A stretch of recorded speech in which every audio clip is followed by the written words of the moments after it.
जी, अस्सलाम वालेकुम। उम्मीद है कि आप तमाम दोस्त खैरियत से होंगे और आज का दिन भी ट्रेडिंग के हवाले से अच्छा गुज़रा होगा। बड़े वॉल्यूम्स लगे जी आज ख़ास तौर पर फूड सेक्टर में बहुत अच्छी मूवमेंट थी और काफ़ी अच्छी ट्रेड्स भी बनी। हमारा तो दिन आज अच्छा गुज़रा। आज हमने थोड़ी बहुत ट्रेड की। आपको पता है कि फ्राइडे वाले दिन ज़्यादातर तो हम छुट्टी करते हैं, हम ट्रेड नहीं करते।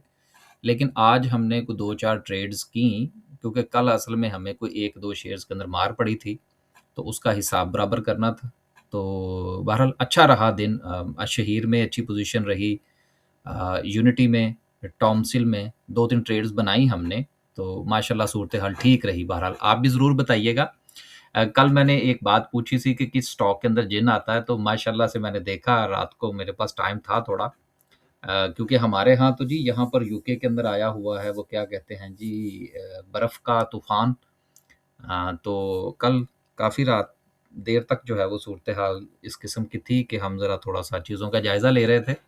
तो मैं वक़्त था तो मैं कमेंट देख रहा था, सबने चकवाल स्पिनिंग लिखा हुआ था। तो इसका मतलब है लोगों को आइडिया हो गया है कि किस स्टॉक के अंदर जो है वो जिन आता है। ख़ैर वो तो लाइटर मूड में था जी और स्टॉक मार्केट को लाइटर मूड में ही लेना चाहिए।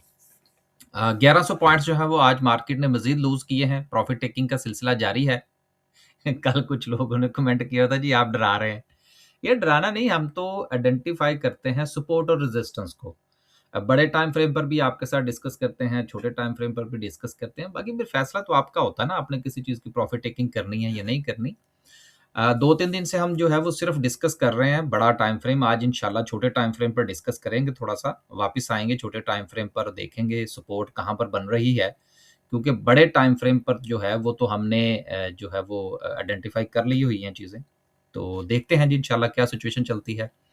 1100 पॉइंट्स की कमी के साथ अगर हम सर्किट ब्रेकर की बात करें, तो माशाल्लाह से आज भी 9 कंपनीज़ जो हैं जी वो अपर कैप पर हैं जिसमें पेस की वापसी हुई है और बाकी सूरत-ए-हाल बस सो-सो चल रही है। लोअर कैप में को काबिल-ज़िक्र कंपनी नहीं है। क्विस को एक लोअर कैप लगा था, फिर उसका लोअर कैप मेरा ख़्याल है शायद ओपन हो गया बाद में। अब देखिए वो शेयर चला भी तो कहाँ से ना, तो अब उसमें अगर कोई 2-3 लोअर कैप लग जाते हैं, तो मेरा ख़्याल है कि कोई बड़ी बात नहीं होगी। साढ़े 1100 पॉइंट्स की कमी के साथ देखें 2-3 दिन से लगातार मैं आपको ये चीज़ जो थी वो बता रहा था कि देखिए प्रॉफ़िट टेकिंग जो है वो बहुत ज़्यादा हो रही है। तो ऐसी सूरत-ए-हाल में स्टॉप लॉस के बगैर अगर आप ट्रेड करेंगे, तो फिर यकीनन आपको एक बड़े नुकसान का सामना करना पड़ सकता है। कैलकुलेटेड रिस्क के साथ आप ट्रेड लें, तो फिर इंशाल्लाह कोई मसला ही नहीं है। अगर आप कैलकुलेट नहीं करेंगे, तो फिर जो है वो अगर फ़र्ज़ करें कि वो स्टॉक ज़्यादा नीचे चला जाता है या लोअर कैप की तरफ चला जाता है, तो फिर आप पैनिक हो जाएँगे और यकीनन जो थोड़ा बहुत प्रॉफ़िट होगा, वो भी आप मार्केट को दे जाएँगे। सेक्टर वाइज़ बात करें, तो आज भी जो है वो commercial banks, cement, power generation, oil and gas यानी कि बड़े सेक्टर्स हमारे जितने भी हैं, उन सब में हमें जो है वो प्रॉफ़िट टेकिंग नज़र आ रही है और उसमें एक कंटिन्यूटी जो है वो बन रही है। बैंक्स ने आपको फिर लास्ट वीक बहुत अच्छी परफ़ॉर्मेंस दी और बहुत सारे बैंक्स जो हैं वो अपने हिस्टोरिक हाई की तरफ वापस गए। तो वहाँ से फिर डबल टॉप बनाने के बाद जो है वो यकीनन प्रॉफ़िट टेकिंग जो है वो बनती है। फ़ार्मा में भी प्रॉफ़िट टेकिंग रही एंड देन उसके बाद फिर चूँकि मार्केट का सेंटिमेंट नेगेटिव हुआ, तो जब सेंटिमेंट नेगेटिव होता है तो फिर छोटे सेक्टर्स के अंदर भी हमें सेलिंग प्रेशर जो है वो देखने को मिलता है। अब देखना ये है कि ये सेलिंग प्रेशर कितना कंटिन्यू कर सकता है, कितनी मज़बूती के साथ कंटिन्यू कर सकता है या कुछ रिकवरी के चांसेस भी हैं। इसको इंशाल्लाह लास्ट पे डिस्कस करेंगे।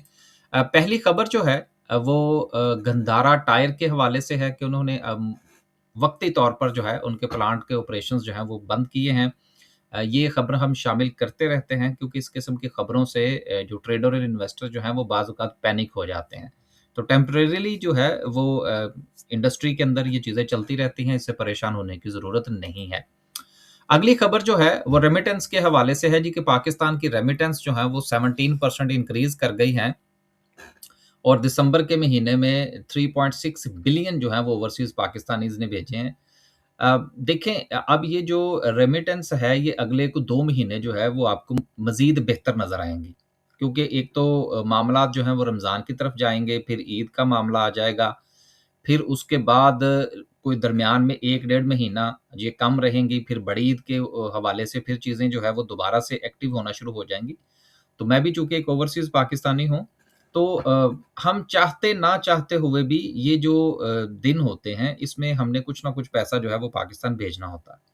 तो इसलिए आने वाले जो 1 से 2-3 महीने हैं, उसमें भी आप ये जंप जो है, ये कंटिन्यू करता हुआ देखेंगे। फिर दूसरी चीज़ ये है कि हमारा बहुत एक बड़ा जो इन्हिसार है, वो रेमिटेंस के ऊपर है। गो के टेक्निकली अगर देखा जाए तो ये कोई इतनी अच्छी बात नहीं है। हमारी जो इम्पोर्ट एक्सपोर्ट के जो मामलात हैं, उनको बेहतर होना चाहिए। लेकिन चूँकि एक विंडो ओपन है, तो उम्मीद ये करनी चाहिए कि इंशाल्लाह ये सिलसिला जारी रहेगा और हमारा जो फ़ॉरेन रिज़र्व्स हैं, उनके ऊपर प्रेशर नहीं आएगा। तो इकोनॉमी के पॉइंट ऑफ व्यू से ये एक अच्छा साइन है। डॉलर आ रहे हैं, ये एक अलग बात है कि वो किस सोर्स से आ रहे हैं। अगली खबर जो है वो गवर्नमेंट के हवाले से है कि अब आने वाले दिनों में आपको पता है कि 5G का जो है वो मसला दरपेश है। लेकिन असल में ये मसला अटका कहाँ हुआ है? अटकने का मसला ये है कि इस वक़्त जो भी ऑक्शन होगी उसके ऊपर जो भी डिसाइड होती है प्राइस, उसके बाद एक तो पेमेंट उनको करनी होगी साल के अंदर, फिर उसके बाद उसकी कुछ इंस्टॉलमेंट होंगी। अब जो इंस्टॉलमेंट पे करनी है, उसमें उन्होंने काइबर को भी देखना है, फिर उसके अलावा एक्सचेंज रेट को भी देखना है। अब इस वक़्त हमारा जो एक्सचेंज रेट है, वो बहरहाल आर्टिफ़िशियली कंट्रोल्ड है। अगर उसके अंदर कोई तब्दीली आती है या काइबर ऊपर-नीचे होता है और ये फ़िक्स्ड अब जो है वो उनको नहीं बताया जाता कंपनीज़ को, तो उसकी वजह से कंपनीज़ जो हैं वो रिलक्टेंट हैं 5G की ऑक्शंस के अंदर। अब हुकूमत से ये कहा जा रहा है कि आप हमें कोई फ्रेमवर्क दें कि जिसमें हमें पता हो कि आप कुछ अरसे के लिए काइबर या एक्सचेंज रेट जो है वो हमें फिक्स्ड ऑफ़र करें, ताकि हम किसी बिडिंग प्रोसेस में आ सकें और 5G जो है वो अगर पाकिस्तान में एंटर हो जाती है, इसके मामलात बेहतर हो जाते हैं, तो उससे हमारा जो टेलीकॉम सेक्टर है और डायरेक्टली इनडायरेक्टली जो हमारा आईटी का पूरा शोबा है, वो बहुत बूम की तरफ जाएगा। तो 5G बहरहाल उसके तरफ राह में जो रुकावट है, उसको दूर करने की तैयारियाँ हो रही हैं। तो हमें उम्मीद करनी चाहिए कि आने वाले दिनों में ये मामला सेटल डाउन हो जाएगा, जिससे जो कि बहरहाल हमारी इकोनॉमी के पॉइंट ऑफ व्यू से पॉज़िटिव होगा। अगली खबर जो है वो आटे के हवाले से है। इसको शामिल करने का मकसद ये है कि हमारी जो इकोनॉमी है उसमें जिस वक़्त हम काइबर की बात करते हैं या हमारे पॉलिसी रेट की बात करते हैं, तो उसमें इन्फ्लेशन का बड़ा अमल दखल होता है। अब रमज़ान के करीब वैसे ही चीज़ों की कीमतें जो हैं वो थोड़ा-सा ऊपर जाने की कोशिश करती हैं। तो इन दिनों में आटे के ऊपर जो बहरान की निशानदही की जा रही है, ये महँगाई में इज़ाफ़े का बायस बन सकती है और इसका नुकसान ये होगा कि हमारा जो पॉलिसी रेट है, उसके ऊपर प्रेशर आ सकता है। लेकिन देखना ये है कि हुकूमत इसको किस तरह से इसके साथ नबर आज़मा होती है। अगर तो हो गई तो फिर यकीनन सिलसिला जो है वो स्मूथली चलता रहेगा। खबरें कोई ख़ास नहीं थी आज, लेकिन बहरहाल इन चीज़ों का इकोनॉमी और स्टॉक मार्केट के साथ ताल्लुक तो है, डायरेक्टली इनडायरेक्टली वो हमने आज डिस्कस कर लिया। अब लास्ट पे जो है वो डिस्कस करते हैं आज की कैंडल को। देखिए डे के पॉइंट ऑफ व्यू से तो हमने 2-3 दिन में सपोर्ट रेजिस्टेंस सारी आपके साथ शेयर कर रखी हैं और ये जो हमारी ट्रेंड लाइन्स हैं, ये भी उसमें जो है ये वही हैं, जो कि हमने डे के पॉइंट ऑफ व्यू से लगा रखी हैं। अब देखना ये है कि क्या मार्केट का गुस्सा उतर गया या नहीं? मार्केट के पास एक सपोर्ट थी जो कि 184,000 थी, जो कि आज मैं ग्रुप के अंदर भी इसको शेयर कर रहा था और इसी के ऊपर हम नज़र रख के बैठे हुए थे कि यहाँ पर मार्केट का बिहेवियर जो है वो क्या रहता है। राइट एट द मोमेंट जो है वो मार्केट यहाँ पर सपोर्ट लेती हुई नज़र आ रही है, एक बात। दूसरी बात ये है कि ये छोटे टाइम फ्रेम को हम डिस्कस कर रहे हैं। दोनों चीज़ों को साथ लेकर चलना ज़रूरी होता है। अब इस वक़्त मार्केट के अंदर ये एक जो है वो सिलसिला जारी है लोअर लोज़ का और लोअर हाइज़ का। अभी मार्केट एक छोटे टाइम फ्रेम के ऊपर एक छोटा-सा ट्रेंड जो है वो बनाती हुई नज़र आ रही है। लेकिन एक इम्पोर्टेंट सपोर्ट जो है वो 184 की है, जहाँ पर मार्केट ना सिर्फ़ के रुकी है, बल्कि मार्केट में वक़्ती तौर पर एक रिकवरी भी नज़र आई है।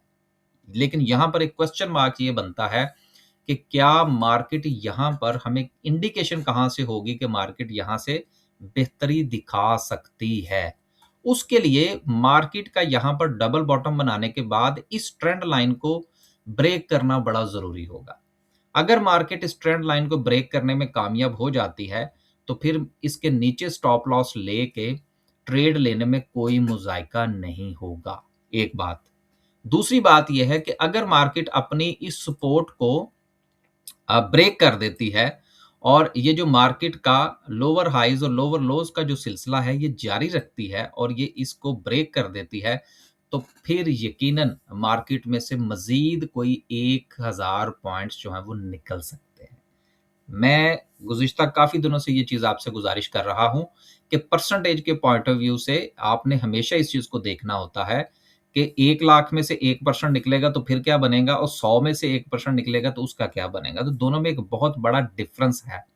आज भी अगर आप परसेंटेज के पॉइंट ऑफ व्यू से देखेंगे कि मार्केट में से जो पॉइंट निकले हैं, वो कितने परसेंट निकले हैं, तो 0.6% है, जो कि यकीनन इतने बड़े लेवल के ऊपर अगर हम 0.6 की परसेंटेज की बात करें तो कंसीडर नहीं होते। लेकिन जब आप अपने पोर्टफोलियो को देखेंगे तो आप कहेंगे जी कि वो तो बड़ा फ़र्क पड़ा है जी। तो फ़र्क तो पड़ता है, क्योंकि एक शेयर अगर ₹40 पर है और वो 1% नीचे जाता है और एक ₹400 के ऊपर है, वहाँ से वो 1% नीचे आता है तो दोनों में फिर डिफ़रेंस तो आएगा।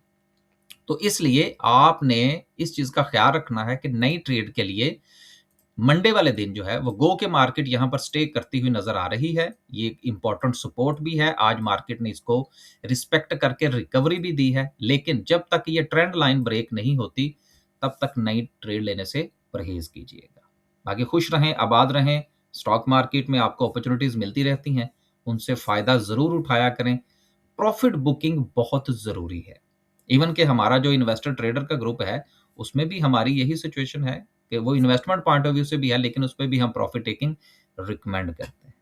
खुश रहें जी, वीकेंड देखते हैं, इंशाल्लाह कोई बुरी खबर ना आई, तो उम्मीद करनी चाहिए कि मंडे वाले दिन मार्केट जो है वो 184 को रिस्पेक्ट कर सकती है। अल्लाह हाफ़िज़।